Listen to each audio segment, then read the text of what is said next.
I've been down a rabbit hole for days. And let me start by saying this, okay? I didn't start this off by looking at eugenics, okay? I didn't start this off by looking at incubator babies. I was just trying to research Epstein's ranch, okay?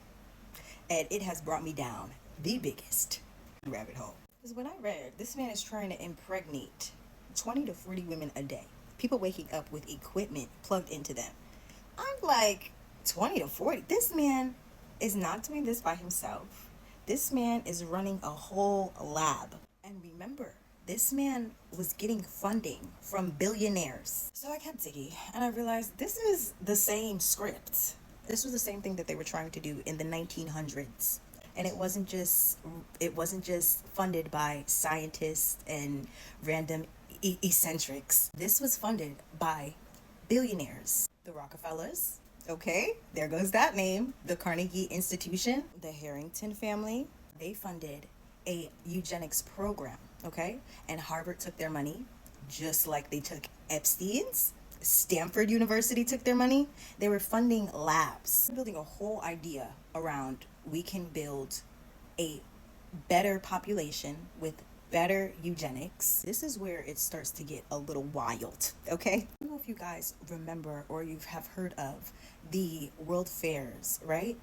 They had babies on display in those World Fairs, in incubators, right? Then I'm digging and I'm like, there's no parents on record for these children. Who would let their kids be in incubators like products? Whose babies were those? Whose babies were those? And this is back in the 1900s. And then you get the era of the Cabbage Patch Kids, right? So these are a whole bunch of children. It came out of nowhere, okay? No parent, no records, no origins. Same pattern, same era, same investors sitting in the background. These are the richest families in the country. Families whose institutions still influence government, medicine, and public policy today. Okay? Stay with me here. Those families were not just historical players, okay? Some of them, Rockefeller, was still orbiting Epstein. Meetings, financial ties, and this is a century apart, okay? So when I look back at Epstein, the ranch equipment, the population talk, the obsession and the interest, it hit me.